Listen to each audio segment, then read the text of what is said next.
just for a minute, I want everyone to think of a personal goal you have in your life, maybe something that's really important to you. It can be around your health. It can be a bucket list item. Maybe you want to go on a trip.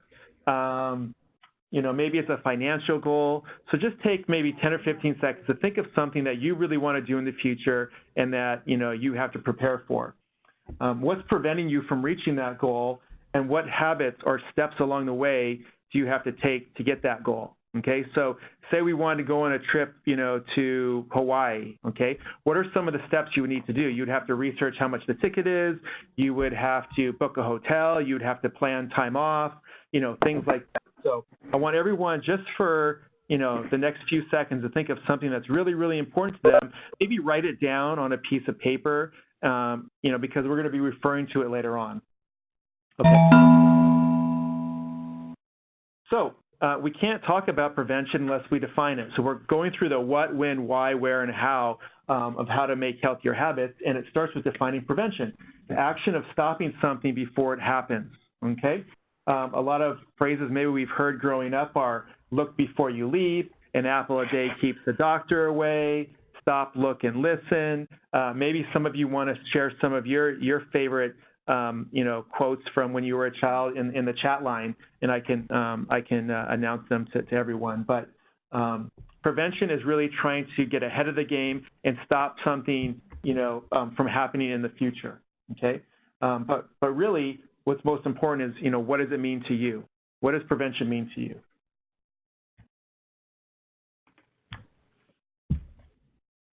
Okay. There's 3 different levels of prevention. There's primary prevention, secondary, and tertiary. Primary, you're trying to prevent something before it ever happens in the future. So let's use diabetes as an example, okay? There's stages to getting diabetes. You don't just wake up, in the morning and all of a sudden you have it. It's something that progresses over time. You may have unhealthy, lifestyle habits that lead to a metabolic syndrome, then prediabetes, and then diabetes 2, and then diabetes 1. And what we're trying to do is we're trying to catch it very early on so you don't progress through those steps. Now, if you do progress to one of those steps, then we're in the secondary level of prevention, which says we're trying to reduce the impact. We're trying to reduce the discomfort on you, the financial impact of maybe, having prediabetes, and that's something we can reverse. But if we get into the tertiary or the third level here, and you do have diabetes 1 or diabetes 2, it's next to impossible to reverse that. Once you have it, that's something you have for the rest of your life. It's going to impact your health. It's going to impact your family. It's going to impact your energy level. It's going to impact your finances. So we always want to stay in the primary in the first stage versus getting to the third stage. Now, the hard part is that a lot of time we don't even know if we're progressing from stage 1, 2, and 3, okay? So I'm going to use myself an example, okay? I just lost 40 pounds. I was 40 pounds overweight. When I was 10 pounds overweight, I didn't even realize that I was 10 pounds. Maybe I was a little kind of sluggish and everything, but then after a month or a few weeks, your body starts to kind of even out and normalize, and you don't realize you're 10 pounds overweight, okay?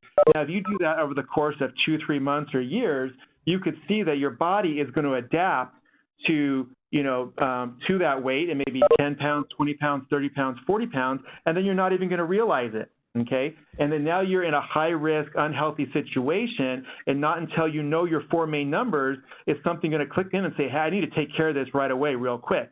Now, if you are maintaining your 4 main numbers and you do know them, then that's great. Now you want to maintain them and keep that up, okay? But like I said, it's better to have information and knowledge and to be confident than to just kind of, be like an ostrich and have our head in the sand and then hope for the best. And then, we have high cholesterol, we have high blood pressure, we have diabetes, and now we have to manage the impact that has on our lives versus really staying in the primary first level over here on the screen and the preventive level versus getting way to the end. Okay? Now, there are different areas of prevention in our life. It's not just medical, okay? So financial prevention, we could think of saving for retirement, okay? So when we're 65, 70 years old, we want to have a nest egg. We want to have a few $100,000 or $1 million saved for us so we can live off of that when we're not working. But we don't just wake up the next day and have $1 million in our bank account. We save a little bit out of our paycheck each week, and that adds up over time. That's the same way with your health. You want to add your health up over time and be more healthier versus less healthier. And our habits can help us do that. Now, a practical way of prevention is wearing your seatbelt every day when you're in your car, okay? You wear your seatbelt as a safety precaution so that if you get in an accident, you don't get hurt. Nutrition and exercise. If you create a nutrition plan or an exercise plan, you're being proactive and having preventive health versus being reactive, okay? Behavioral health is if you're stressed out, if you need some counseling, if you need a psychologist, then you need to go and see them, okay? And you have medical benefits, you have mental health benefits on Cigna, Kaiser, on all your insurance plans that then you can go and see those professionals that you need to get the help that you need and practice that preventive care. Okay, so we've talked about the what, we've talked about prevention. Now, I think really important is the why. Why is so important? Because if you have a strong why, if you're motivated, if you're inspired, a why will bear any how. If it's important to you and it's a priority to you, then you will find a way to make it happen. You will start practicing better healthy habits, if you have a strong why. And here's just a few whys here, because it will affect your health today into your future. So using myself as an example, I lost 40 pounds. I've never been so happy. I have so much energy in my life. My wife is, proud of me, for losing the weight. We're going to start a family here in the next year. So, just from me finding a strong why, I've wanted to be, better for myself and better for my friends and my family. I'm just naturally healthier and happier, and it's affecting everyone around me as well. So it's important for you to find your own personal why. Maybe you like to run. Maybe you like to go on trips. Maybe you're a grandparent and you want to spend time with your grandchildren. All that needs health and energy to do that. And when you practice your preventive care and know those 4 main numbers, that's how you're really helping yourself and you're helping your family, okay? Because of how it will make you feel. I've never had so much energy in my life right now because of the weight that I've lost, okay? And that was all prompted from knowing my 4 main numbers. So I want everyone to think about what is really, really important to them that would motivate them to go see your free doctor's visit every year and get your, know your free 4 main numbers. Maybe you want to write that down real quick. Okay, for me, it was starting a family and having enough energy to play with, my future children. Okay. So we're talking about the why, and within the why, we have obstacles. Now, some obstacles are real, and some obstacles are excuses and they're made up. So real obstacles and real barriers are, hey, maybe you don't speak the same language as your doctor, so it's hard to, understand them or get the advice that they have. If you speak one language and they speak another, and they're trying to tell you that your weight or your BMI, body mass index, is too high, and you don't understand, you're not going to take action for that, kind of thing. Or if you're uninsured and you don't have health insurance, or if there's a stigma, maybe you're scared that there's people feel a certain way about going to see a psychologist or a counselor, and then you don't want to go see a psychologist, even though that's something that would be really beneficial for you. So these are barriers. These are things that are hard to overcome. But the areas that I want to overcome are the excuses. Okay, so even myself included, we all make excuses. And here are some of the common excuses. Now, I'm not going to go over all of them. I'm going to go over a couple, and you're going to have this PowerPoint to refer to later on, okay? The ones that I kind of want to, just the 2 that I want to point out are no time, okay, is probably the number 1 excuse we all make, and maybe I'm scared, okay? And if you're scared, it's because maybe you don't have the right information, or you don't know, or you don't feel confident, and we can overcome, being afraid, But when it comes to no time, I really want everyone to think, instead of saying I don't have any time, replace every time you say that with the phrase, it's not a priority for me, okay? And the reason for that is if you don't have any time to take care of yourself or go see your doctor, know your 4 main numbers, you never will, okay? You'll never do it because it's not important to you or it's not a priority. But if you change the phrase, if you change the words, that it's not a priority for me, then you can create a list for yourself and say, this is a priority for me right now, and this is a priority for me later. But you can you can change that list as you want if you make it more important. So if at the bottom of the list is, I don't want to see my doctor, it's not important to me, then maybe next week or next month, you can then move that up to the list as your other priorities change. I hope that makes sense. Because just by changing those words in your mind or in your head, or when you're talking to people, okay, it gives you more confidence and a better chance of going to see your doctor. Now, it's not lost on me that, we have so many pressures and so much, responsibility. We have friends, families, coworkers, everyone asking us to do things, and there may not be a lot. There's only 24 hours in a day, but we have to prioritize. And if we're going to be better for ourselves and others, then we have to take care of ourselves first too, and make that a priority. And you can do that by going to see your doctor. And I recommend that you make it a habit, maybe an annual habit around your birthday. That's when I do it. Every March, I go see my doctor, and I know my 4 main numbers, and I try to improve those numbers every year. It's something I look forward to. Okay, here's another slide. So instead of saying, I don't have time to iron my clothes, I say, it's not a priority to iron my clothes. Okay, now I can decide, hey, it's important to me now, it's not important to me now, but I can change how important it is versus saying I'll never do it. I don't have time to go see the doctor. It's not a priority to go see a doctor. Okay. Okay.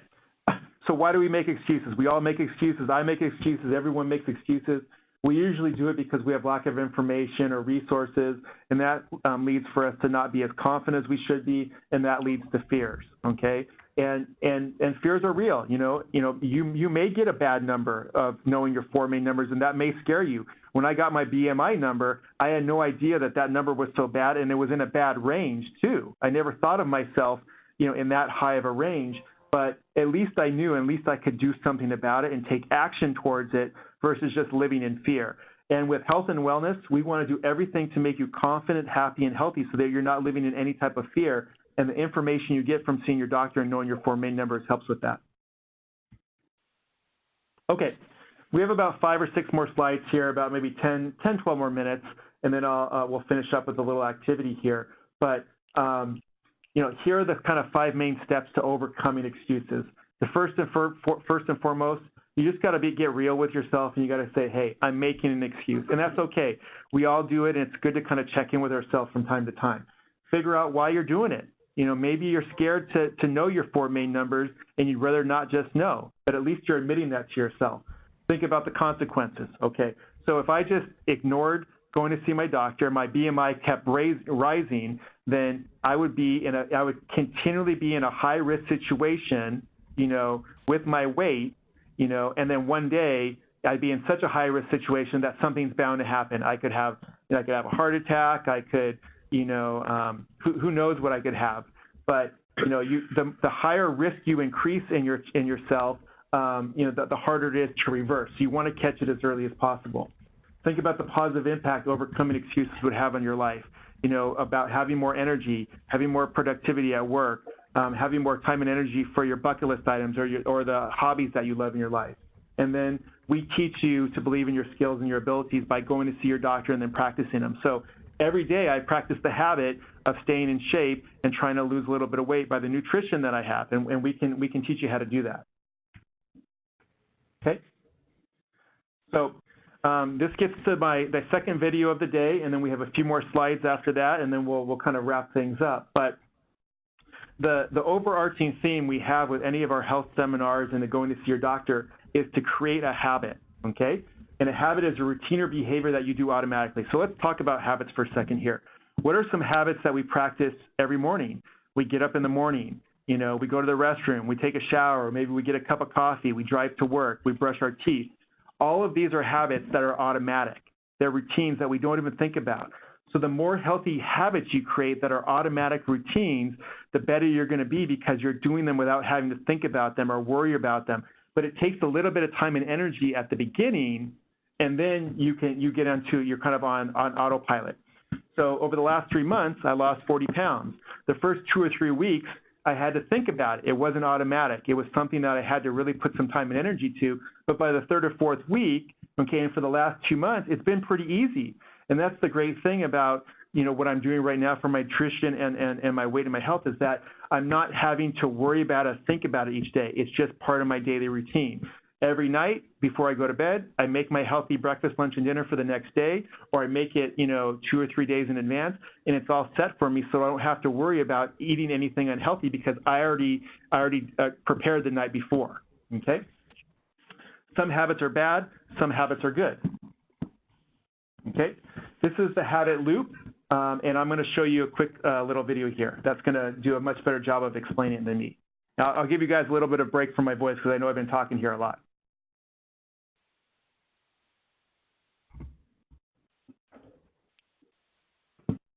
Just bear with me 1 second here while I set this up.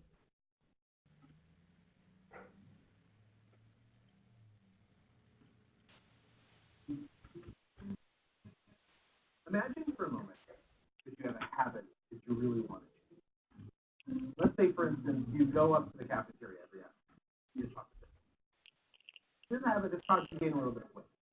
In fact, this habit has caused you to gain exactly 8 pounds, and your wife has started making it. And when I say you, what I really mean is me, because this is a habit that I had that I just couldn't kick. To understand why that habit was so powerful and what it would take to change it, I had to learn how habits work. Every habit functions the same way. At first, there's a cue, some type of trigger that makes the behavior unfold automatically. Studies tell us that a cue can be a location, a time of day, a certain emotional state, other people, just a pattern of behavior that consistently triggers certain routines. To figure out the cues of my craving, I spent a few days tracking exactly when the urge to eat a cookie hit. And what I noticed pretty soon was something interesting. The cookie craving always hit about between 3 o'clock and 3:30 in the afternoon. That was my cue. It was a certain time of day. The next part in the habit loop is the routine, the behavior itself. And for me, that was pretty easy to figure out. Every day between 3 and 3:30, I'd get this craving for a cookie. I'd get up out of my chair. I'd walk over to the elevator. I'd take the elevator up to the 14th floor. I'd get out. I'd buy a cookie, and then I would eat it while talking to my colleagues in the cafeteria. The last part of the habit loop is the reward. And in some respects, the reward is the most important part because that's why habits exist, so that we can get the rewards that we want. But figuring out a reward is kind of tricky. To figure out what reward was driving my habit, I did a little bit of an experiment. One day when the cookie urge struck, instead of going up to the cafeteria, I went outside and I took a walk around the block. Then the next day, I went up to the cafeteria, but instead of buying a cookie, I got a candy bar and then ate it at my desk. And then the day after that, I went up to the cafeteria again, but I didn't buy anything. Instead, I just talked to friends for about 10 minutes. You get the idea. What I was trying to do was test different hypotheses to figure out what reward I was actually craving. And what I figured out pretty quickly was it had nothing to do with cookies. It had to do with socializing. Nowadays what happens is at about 3:30 in the afternoon, I absentmindedly stand up, I look around the office, I see a friend, I'll walk over and we'll gossip for 10 minutes, and then I'll go back to my desk. The urge to go get a cookie has completely disappeared. The new behavior has become a habit, and I've lost about 12 pounds as a result. Studies have shown that if you can diagnose your habits, you can change them in whichever way you want. So what are the cues, routines, and rewards in your life? What habit do you want to change?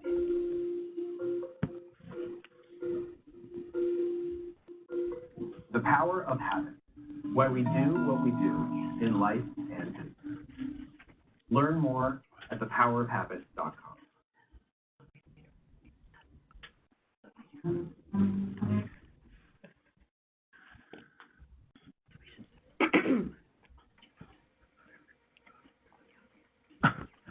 Okay, so just a few more minutes and a couple more slides here, and then we'll wrap up with an activity here. But I really want to make the connection between a habit and going to see your doctor and knowing your 4 main numbers. And you can use the habit, you know, what he just talked about on habits for anything in your life, for nutrition, for physical activity, for fitness. And you really want to diagnose what is the cue, what is the routine, and what is the reward. So I'll give you an example. Let me give you a couple examples here. I don't call and talk to my friends and family enough, okay? So every Saturday, my wife and I get up, we have a cup of coffee. We get up Saturday morning, we have a cup of coffee, and we call all of our friends and family. Okay, and whoever answers, we talk to them for a while, and then afterwards, after about an hour or two, we go and we have lunch and we talk about what's going on in the lives of our friends and family. So I'm trying to increase that habit in my life because I don't feel like I do a good enough job of staying in touch with people. Okay. So the cue for me is waking up on Saturday morning with my wife, and we have a cup of coffee, and that kind of triggers, okay, now we got to call our friends and family, okay? That's the routine. The routine is actually calling everyone every Saturday morning. That's the habit. That's the automatic routine. The reward for us is going to have a nice, healthy lunch at a restaurant afterwards, and then we talk about the lives of our family members and catch up and get to know them, what's going on in their lives. So you can see how that's the cue, then the routine, and the reward, okay? So with your preventive care, the cue, for me before was, it's my birthday. It's March. Okay, I have to schedule my appointment with my doctor. The routine is going to see your doctor, and the reward is knowing, hey, am I in good health? Am I not in good health? Am I okay? Do I need to work on something, or I just got to keep doing what I'm doing, okay? So I really want you to think of things in your life, and the thing that I want you to think about is the goal that we started with at the beginning of the topic today of the seminar, because that's where I want you to start building healthy habits. If your goal was to go on a trip to Hawaii, I want you to put the date when you want to go to Hawaii on the far right-hand corner. You can fill out this on a piece of paper, or we're going to send this to you. But over in the left-hand column, that's step one. The first box is step one, and that's your decision to go to Hawaii. Step two would mean maybe you're going to research air flights and you're going to research hotel fees, okay? And then the third box is you're going to ask for time off from work. And then the fourth box is maybe you're going to invite some friends and family. And then the fifth box, you're going to actually, start packing your bags. And then the final goal is you actually go to Hawaii. But you did all these little steps and all these little habits in between in order to get to your goal, okay? Maybe your goal is to go see your doctor. Or go get your lab work for free to, your blood test to know your 4 main numbers. Well, first you got to know how to go on to Kaiser, go to Cigna, go to their website, mycigna.com, or go to Kaiser, and you look up how to make an appointment to see your doctor, okay? And then you look it up, you choose your doctor, then you make the appointment, okay? And then you actually go to the appointment. And then afterwards, you do your blood test at the doctor's office, and then you get your 4 main numbers, okay? And then those 4 main numbers, which are cholesterol, sugar, glucose, and BMI, and then you've achieved your goal, okay? So we're going to send this out to you afterwards.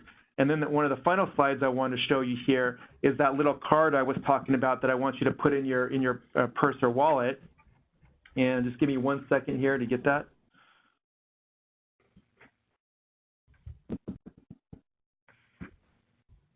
Coming up in here in 1 second. Okay, so we're going to send this out. This is a card I want you to keep in your wallet and your purse always as a reminder to you, to motivate you and to inspire you to go see your doctor and know your numbers, okay? And that you can pull it out at any given time. Now, you don't have to share this to anyone. This is private to you, but I would encourage you to say, tell your friends, your family, your coworkers, hey, have you got your preventive care? Do you know your 4 main numbers? I mean, every quarter, we're going to do a raffle, okay? And we're going to see, we're going to find out. We'll let you know, if you've seen your preventive care, or if you know your numbers, then we'll give prizes to people or gift cards to people that know their numbers or have seen their preventive care. Or if you encourage a coworker, you get to know their numbers or go see their preventive care, we'll enter you into a raffle for prizes and gift cards as well. Okay, so I can't impress how important this is, and I just want to use myself as an example of how much better my life is because I got to know those 4 main numbers. Okay.